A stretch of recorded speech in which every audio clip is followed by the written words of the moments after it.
Hello everyone, this is Priya Jaiswal. Welcome to MG classes. आज इस video में देखें कि ऑपरेशन सिंदूर क्या है।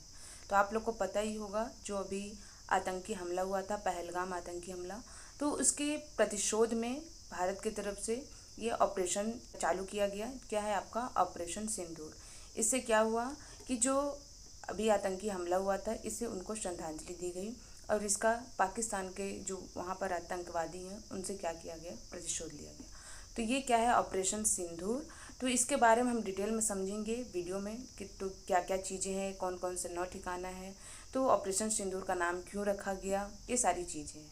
तो हम आगे देखते हैं वीडियो में क्या है, जिसको हम थोड़ा डिटेल में समझेंगे। ठीक है, तो आइए स्टार्ट करते हैं। वीडियो में ऑपरेशन सिंदूर को देखेंगे कि जो ऑपरेशन सिंदूर है वो क्या है। जो अभी आतंकवादी जो पहलगाम जो हमला हुआ था, उसमें बदला लेते हुए ऑपरेशन सिंदूर में 9 ठिकानों पे अभी निशाना बनाया गया। तो जो 9 निशाना था वो कौन कौन से था, वहाँ पर किनका किनका ठिकाना था, ये सारी चीज़ को हम डिटेल में समझेंगे। सबसे पहले आपको पता होना चाहिए कि जो ऑपरेशन सिंदूर है वो नाम क्यों रखा गया है। जो स्ट्राइक हुई उसमें नाम रखा गया ऑपरेशन सिंदूर। तो ऑपरेशन सिंदूर नाम रखा गया है, ये आपको पता होना चाहिए। अगर एग्ज़ाम में आए तो आपको ये पता होना चाहिए ऑपरेशन सिंदूर नाम क्यों रखा गया। ओके, तो आइए देखते हैं इसमें ऑपरेशन सिंदूर नाम क्यों रखा गया है। ऑपरेशन सिंदूर नाम रखने का भी रीज़न है, जाहिर सी बात है कि जो अभी पहलगाम हमला हुआ उसके कारण वहाँ पे जितने भी लोग थे मारे गए हैं, सभी पुरुषों को ही मारा गया, निशाना बनाया गया है। ठीक है, महिलाएं विधवा हुई हैं। तो उसके बदले में क्या किया गया है, ऑपरेशन का नाम ऑपरेशन सिंदूर रखा गया है। ओके, फिर भी इसको हम थोड़ा डिटेल में समझेंगे। भारतीय वायुसेना द्वारा 6 मई 2025 को पाकिस्तान और नियंत्रित कश्मीर में की गई मिसाइल हमलों को ऑपरेशन सिंदूर का नाम दिया गया। ओके, और यह ऑपरेशन जम्मू और कश्मीर के पहलगाम क्षेत्र में 22 अप्रैल को हुए हमले का प्रतिशोध है, जो कि उसके बदले प्रतिशोध लिया गया है। और जिसमें 26 हिंदू पर्यटकों की हत्या की गई। ओके, तो यह आपको पता होना चाहिए। इसके प्रतिशोध में क्या किया गया, अभी ऑपरेशन सिंदूर चलाया गया, जिसमें वहाँ पे जो आतंकवादी के जो ठिकाने थे वहाँ पर उनको उखाड़ फेंका गया है। ओके, तो जो 9 ठिकाने थे बोला जा रहा है, उसमें कौन कौन सा ठिकाना है इसको हम थोड़ा समझते हैं। तो इसमें आपका देखिए, भारत ने 22 अप्रैल 2025 को पहलगाम में हुए आतंकवादी हमले का प्रतिशोध लेते हुए ऑपरेशन सिंदूर के तहत पाकिस्तान और पाकिस्तान के कब्जे वाले कश्मीर पीओके में आतंकवादियों के 9 ठिकानों को निशाना बनाया। क्या किया है, 9 ठिकानों को निशाना बनाया। तो कौन कौन सा 9 ठिकाना था इसको हम देखते हैं। इसमें देखिए, जो उसमें 9 आतंकी ठिकानों पर भारत का हवाई जो हमला हुआ था उसमें 9 ठिकाना है। कौन कौन सा है, पहला आपका क्या है, बहवालपुर है। उसके बाद आपका मुरीदके है, फिर आपका सियालकोट, उसके बाद आपका तेहरा कलाम, फिर आपका बरनाला, फिर आपका कोटली है, मुजफ्फराबाद है। ठीक है, ये सारे क्या है आपके नाम है जो कि अभी वहाँ पर हमला हुआ है। ठीक है, यानी 9 ठिकानों पर हमला हुआ है। तो कौन कौन सा, आइए इसमें डिटेल में समझते हैं।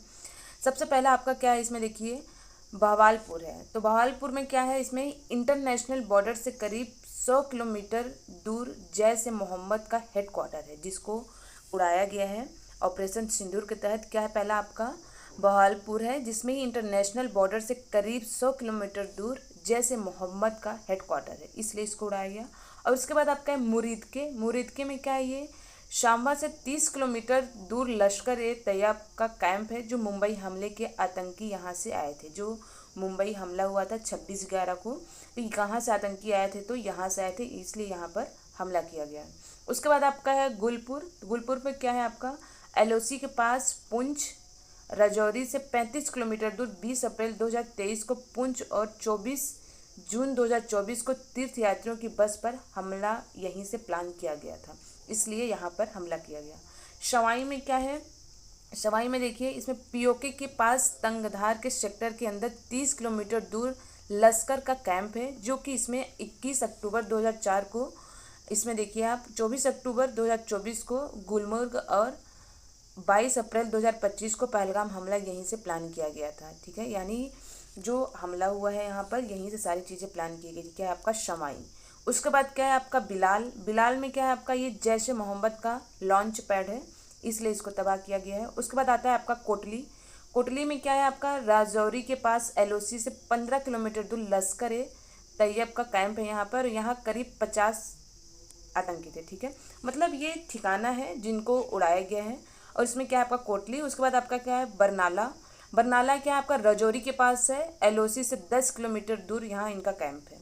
उसके बाद क्या है आपका सरजाल का है। सरजाल में क्या है, सांबा कठुआ के पास इंटरनेशनल बॉर्डर से करीब 8 किलोमीटर दूर जैश ए मोहम्मद का कैंप है, ठीक है, इसलिए इसको उड़ाया गया। उसके बाद क्या है महमूना। महमूना में क्या है, सियालकोट के पास इंटरनेशनल बॉर्डर से करीब 15 किलोमीटर दूर हिजाबुल्लाह का ट्रेनिंग सेंटर है। तो ये सारे क्या है जो 9 जगहों को ठिकाना पे जो उड़ाया गया है, इसमें इस सारे क्या है आतंकवादियों का ठिकाना है जो काफ़ी लंबे समय से चलते आ रहे हैं, इसलिए इसको क्या किया गया है, ऑपरेशन सिंदूर के तहत इसको तबाह किया गया है, ठीक है। तो आपको पता होना चाहिए ऑपरेशन जो सिंदूर है नाम क्यों रखा गया है, रीज़न क्या है। तो आपका पहलगाम जो आतंकी हमला हुआ है, इसलिए उसके प्रतिशोध लेने हेतु क्या किया गया, सेना के द्वारा ये नाम रखा गया ऑपरेशन सिंदूर, ठीक है। उसके बाद क्या है, इसमें कौन कौन से जो जगह है जहाँ पर निशाना बनाया गया है, ये आपको नाम याद होना चाहिए।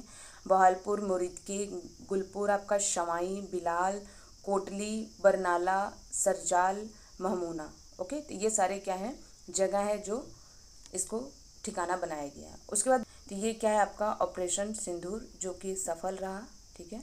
तो ये याद रखना कब हुआ था, तो 22 अप्रैल 2025 को पहलगाम में जो हमला हुआ है उसके प्रतिशोध में क्या किया गया, जो पाकिस्तान के कब्जे वाले कश्मीर POK में 9 आतंकियों के जो ठिकाना था उसको तबाह किया गया, ओके। ये था आपका ऑपरेशन सिंदूर।